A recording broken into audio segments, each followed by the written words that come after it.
Здраво, драги родители! Во денешното видео за свесното родителство ќе можете да слушнете за содржините од Малиот принц, од книгата на Малиот принц и како јас ги поврзувам со свесното родителствување.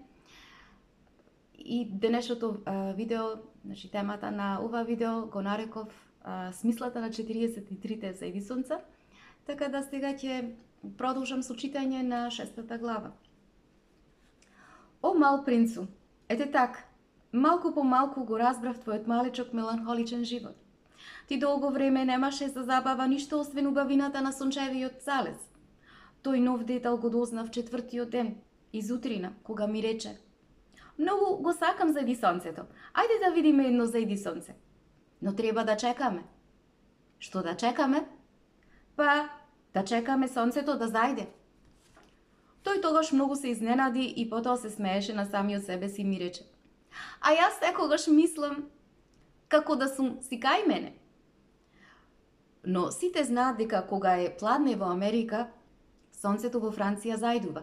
Би било доволно кога би се можело само за една минута да се појде во Франција и да се присуствува на зајдисонцето. За несреќа, Франција е многу оддалечена. Но на твојата толку малечка планета тебе ти беше достатно само да го повлече столчето за неколку чекори. И ти ја гледаше при вечерината, секогаш кога тоа си го сакал. Еден ден видов 43 пати како зајдува сонцето. А малку подоцна ми рече: знаеш, кога е човек многу тажен, тој го сака зајдисонцето. Оној ден на 43 зајдисонца ти, значи, беше толку многу тажен? Но малиот принц не одговори. Понатаму можеме во овој дел да видиме како се повеќе малиот принц му открива за неговата планета на пилотот и пилотот спомнува како неговата планета толку била малечка што само со неговото поместување тој успел да може да види неколку зајдисонца. Дури еден ден му открива малиот принц на пилотот дека бил сведок на 43 зајдисонца. Зајдисонцата овде представуваат една символика за потребата од емоционална храна и убавина, нешто кое возрастните често пати го забораваат. И зајдисонцата тие за малиот принц представувале една преградка за да може да го чувствува што поблиску светот, да може што повеќе да почувствува љубов, да ја гледа љубовта, да се исполни неговата жет за таа љубов и смислата, да се исполни жетта за смислата за неговото постоење.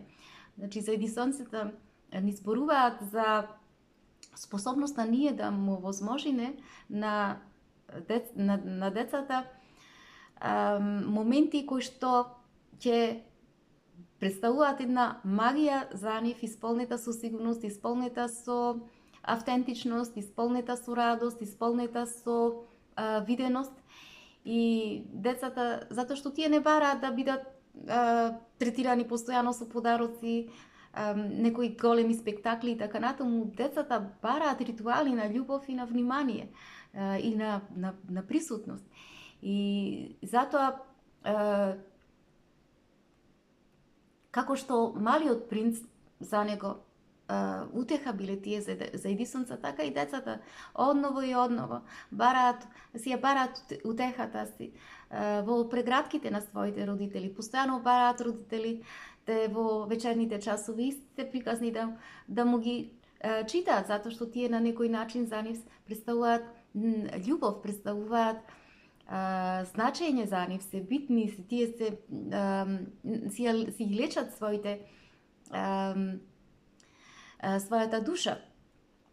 И така, зајдисонцата често пати знаат и да ни покажат и нешто друго, дека убавината е таму каде што ние гледаме. И свесниот родител самиот знае дека нема потреба да го исправа своето дете кога тоа постојано бара истите, значи бара повеќе пати во текот на денот да биде во неговата преградка, родителската преградка, или пак сака секој ден истите нешта навечер да му бидат кажувани, затоа што разбира дека тие работи представуваат една Значи, форма на детето за утеха, да биде утешено, да се чувствува сигурно и така натаму. И затоа за единството е една алегорија за емоционалните потреби на децата, кои што бараат топлина, бараат повторување на моментите, на тишина, затоа што и топлината, прегратката на родителите, смиреноста со родителите всушност представуваат храна за срцето на самото дете. И родителската задача е во сушност да бидеме таму за децата и да им дозволиме тие да можат да си ги доживеат своите 43 заедисонца. Понатаму продолжувам со читање на 7 глава. Петтиот ден пак, благодарение на овцата, ја открив оваа тајна о животот на малиот принц.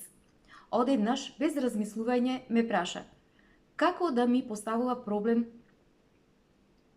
за кој долго време размислувал во тишината. Ако овцата јаде гранки, таа исто така јаде и цвеќиња? Овцата јаде се што ќе сретне. Дури цвеќиња што имаат трнчиња? Да, дури и цвеќиња што имаат трнчиња. Добро, а зашто им служат трнчињата? Јас тогаш не го слушнав. Бев многу зафатен околу одвртувањето на еден престегнат штраф од мојот мотор. Бев многу загрижен, оти дефектот почнуваше да ми се чини многу сериозен, а водата за пиење, што се докрајчуваше, ме тераше да се плашам од најлошото. Трнчињата! Зашто им служат тие ним? Малиот принц не се откажуваше од прашањето кога веќе еднаш ќе го поставеше. Бев налутен поради мојата работа и му одговорив што било. Трнчињата не им служат за ништо, тие се таму само од лошотијата на цвеќињата. Оф! И по мала пауза тој ми дофрли малку пакосно. Јас не ти верувам. Цвеќињата се слаби, тие се наивни и се осигуруваат како што можат. Тие мислат дека се страшни со своите трнчиња. Јас не му одговорив ништо. Во тој момент си велев, ако овој штраф уште се противставува, ќе го истерам со чекан. Малиот принц пак ги вознемири моите размислувања. И ти мислиш дека цвеќињата? Ама не, јас ништо не размислувам. Му одговорив што било. Јас сум зафатен со сериозни работи. Тој ме гледаше вчудено видено. Со сериозни работи? Тој ме гледаше, бев сочекан во рака, со прсти црни од маслото, наведнат над предметот што нему му изгледаше толку грозен. Ти зборуваш како возрасен. Се засрамив малку од таа забелешка, но немилосрден тој додаде. Ти побркуваш се, измешуваш се. Тој навистина беше многу луд и неговата златеста коса потреперуваше од ветрот. Јас знам една планета на која живее еден господин целиот црвен. Тој никогаш не помириса убав цвет, никогаш не погледнал во некоја звезда, никогаш не правил ништо друго освен што сметал. И цел ден повторувал како ти. Јас сум сериозен човек, јас сум сериозен човек. Но тој не беше човек, беше една печурка. Едно што? Малиот принц беше сега сосем блед од лутина. Со милиони години цвеќињата произведуваат трнчиња. Со милиони години, покрај сето тоа, овците ги јадат цвеќињата. И не би било сериозно да се бара причина зошто тие толку се мачат да ги прават своите трнчиња што не им служат за ништо? И не би била важна војната меѓу овците и цвеќињата? И сето тоа не било посериозно и поважно од сметањето на црвениот господин? Ако јас познавам еден единствен цвет во светот, што не постои никаде освен на мојата планета, и ако една овчичка го уништи одеднаш, едно утро, без да знае што прави, сето тоа за тебе не е важно? Тој поцрвене, потем продолжи. Ако некој сака цвеќе што постои само во еден примерок, помеѓу милиони и милиони звезди, за него е доволно да ги гледа звездите па да биде среќен. Тој ќе си рече: моето цвеќе е таму некаде. Но ако овцата го изеде цветот, тогаш одеднаш за него сите звезди ќе бидат угаснати. И сето тоа не било важно? Тој ништо веќе не можеше да проговори. Почна невоздржливо да липа. Ноќта веќе беше падната. Јас ги оставив моите алати. Поѓаволите чеканот, работата, жетта и смртта. Имаше на една звезда, на една планета, на мојата, на земјата, Еден мал принц што требаше да се утеши. Го зедов раце, го лулев, му велев. Цвеќето што го сакаш не е во опасност. Јас ќе ти нацртам на овцата мрежа на муцката. И јас ќе ти нацртам еден заштитен покрив за твоето цвеќе. И јас не знаев веќе што да му речам. Се чувствував многу несмасен. Не знаев како да го достигнам, од каде да му се приближам. Толку се чудни и таинствени солзите.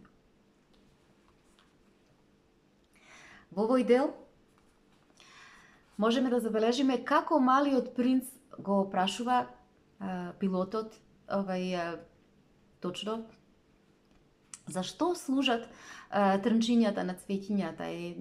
Навидум сето тоа ова прашање е многу просто, многу едноставно, многу наивно, меѓутоа тоа е доста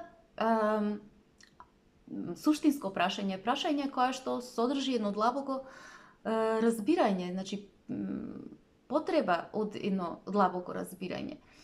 И за него трнчињата представуваат символ на ранливост и на одбрана. Тој се грижи за својата роза, за своето цвеќе, сака да знае дали нејзината слабост има смисла.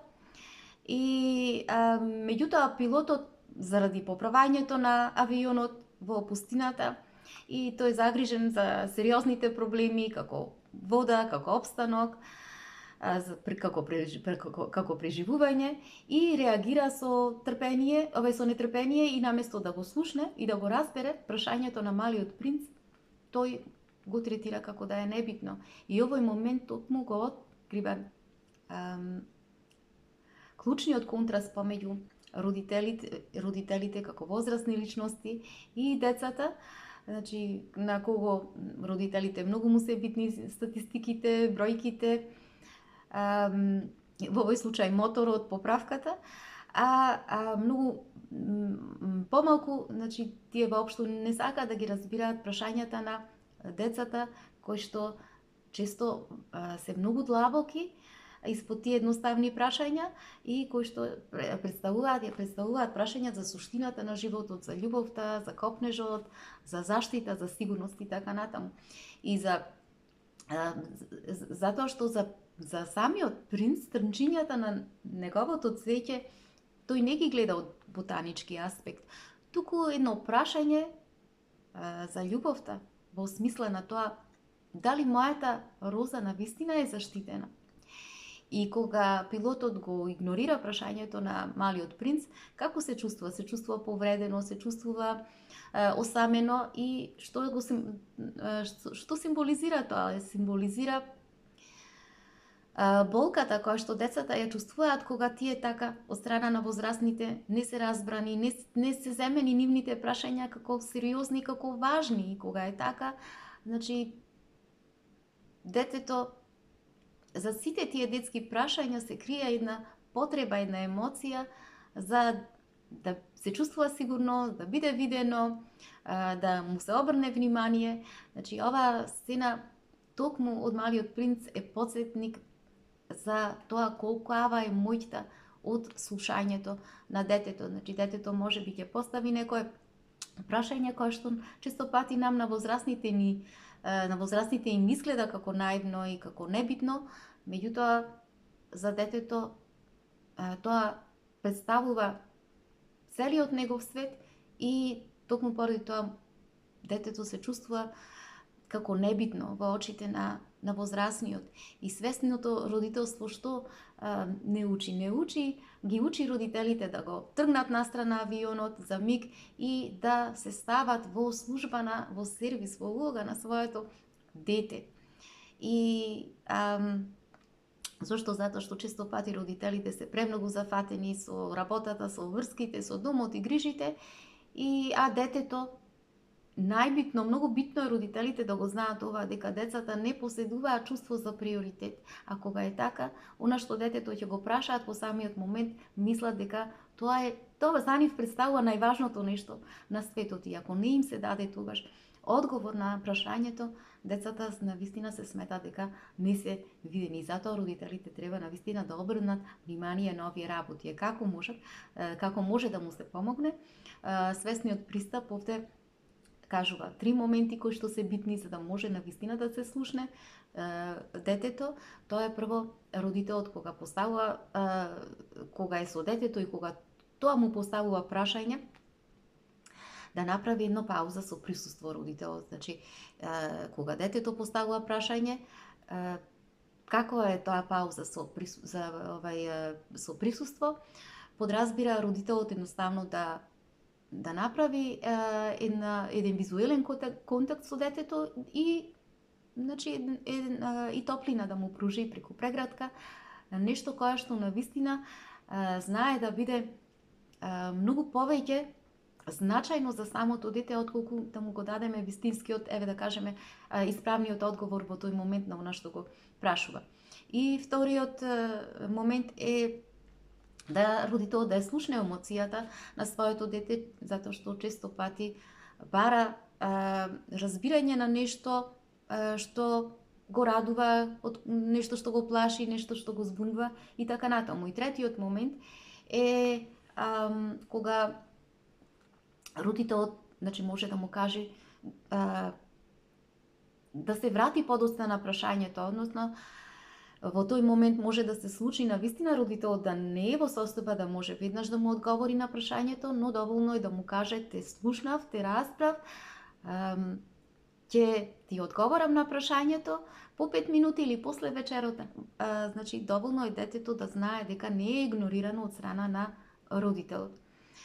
И меѓутоа не значи дека родителот може во секој момент да биде достапен на своето дете. Се разбира дека тоа не е возможно, но свесното родителство да не се збунат родителите околу тоа нешто, да му објаснуваат дека најбитно е родителот од се да го препознае вистинскиот момент кога навистина треба да му биде на располагање на своето дете, кога навистина детето има потреба да биде тој присутен за него и да биде детето слушнато и разбрано за оно што сака испод прашањето да го каже.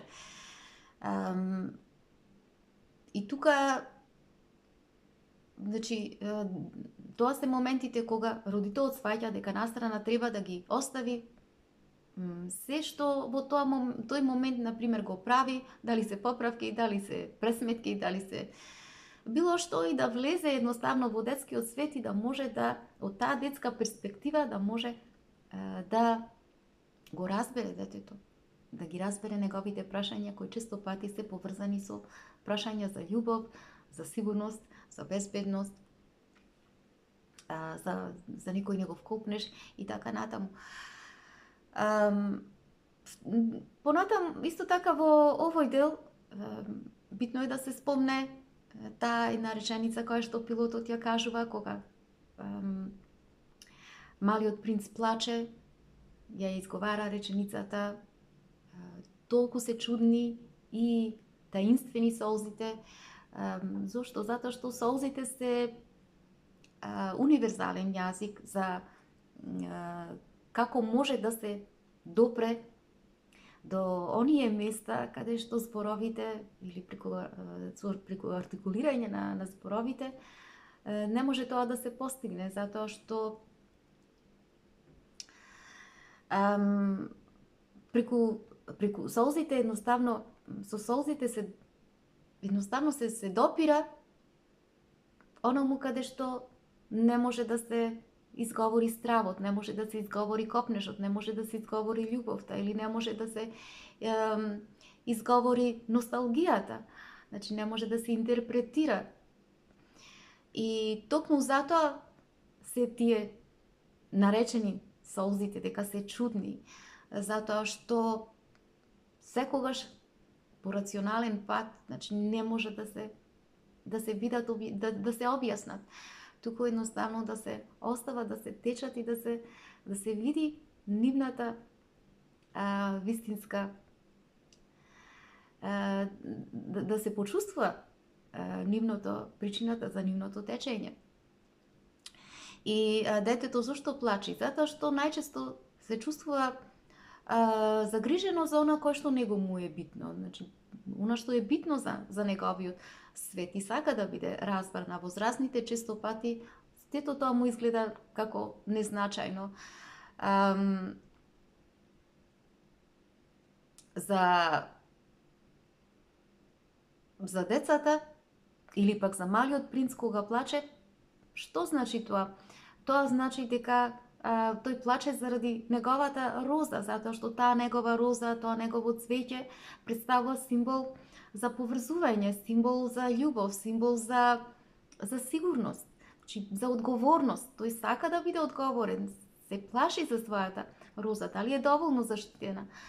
И значи солзите се сведоштво за работи кои што се многу важни за децата, а за возрастните често пати изгледаат дека се тривијални. И токму поради тоа родителите и возрастните често пати знаат да намалуваат важноста на детските чувства, на детските солзи, например со зборовите нема ништо, ајде, нема ништо страшно, немој да плачеш, не, тоа се глупости и така натаму. Меѓутоа оваа книга и како не подсетува дека за тие солзи што се крие, се крие еден цел свет, детски свет кој што е и како многу реален и многу значаен за детето. И зборовите на пилотот каде што тој вели дека навистина се чувствува несмасен и не знае како да му се доближи на малиот принц, воедно представува признание за немојта од страна на возрастните, како гледаат солзи често пати на лицето на децата, меѓутоа не знаат како да постапат, не знаат да ги разберат. И тоа е повик кон сите нас возрастните да можеме да научиме да слушаме за солзите на децата. Значи доволно е да бидеме присутни, да бидеме со нив без да ги гушнеме, без да објаснуваме, без да анализираме, едноставно да бидеме со емоциите на оној кој што плаче. И како да се постигне тоа? Свесното родителство преку 3 моменти. Првиот момент е преку прифаќање на емоциите, значи на солзите да не се гледа како на непослушност од страна на детето или пак како на слабост, туку на начин како детето во суштина она што сака да ни го каже не може поинаку да го изрази, освен преку солзите. Значи тоа се нешто, кога плаче ни кажува нешто кое што со зборови не знае да ни го каже детето и родителот да го прифати и да така и да ја поддржи емоцијата која што ја чувствува во тој момент самото дете. И второ, присуство наместо контрола за детето, значи наместо да бара контрола над него, да го смирува, да му вели немој да плачеш, не ништо ова, да бидеме само, едноставно да бидеме во тој момент заедно со детето додека плаче и да го оставиме и да му кажеме дека е во ред да чувствува. И третиот момент, учителскиот меги или воспитниот момент е во суштина што не учат нас, децата преку солзите. Нас не учат дека и како солзите допираат онаму докаде што бројките, рационалноста, докаде што логиката не може и преку нивните солзи како децата повторно нас не поврзуваат со она што одамна ние голем број на возрастни го имаат заборавено, а тоа е со својата собствена чувствителност. И за нив, значи ни кажуваат тие дека тоа е нешто највредно и дека е нешто незаменливо, затоа што кога детето плаче, родител да разбере дека тоа не е повик за да го поправа детето, туку тоа всушност представува тајна. Солзите се тајна кој што треба родител да ги открие. И затоа да се вратам на мислата реченицата која што малиот принц ја кажа, колку се чудни и таинствени солзите. И тоа е токму она што, значи, преку свесното родителство често пати и порано го имам спомнувано, дека солзите всушност на децата представуваат една порта кон внатрешниот свет на самото дете. а тој внатрешен свет е исполнет со љубов, исполнет со автентичност, исполнет со ранливост, кој што родителот треба да влезе, да го разбере и да се поврзе со своето дете. Драги мои, се надевам дека ви се допадна ова видео. Имајте убав ден, се гледаме пак.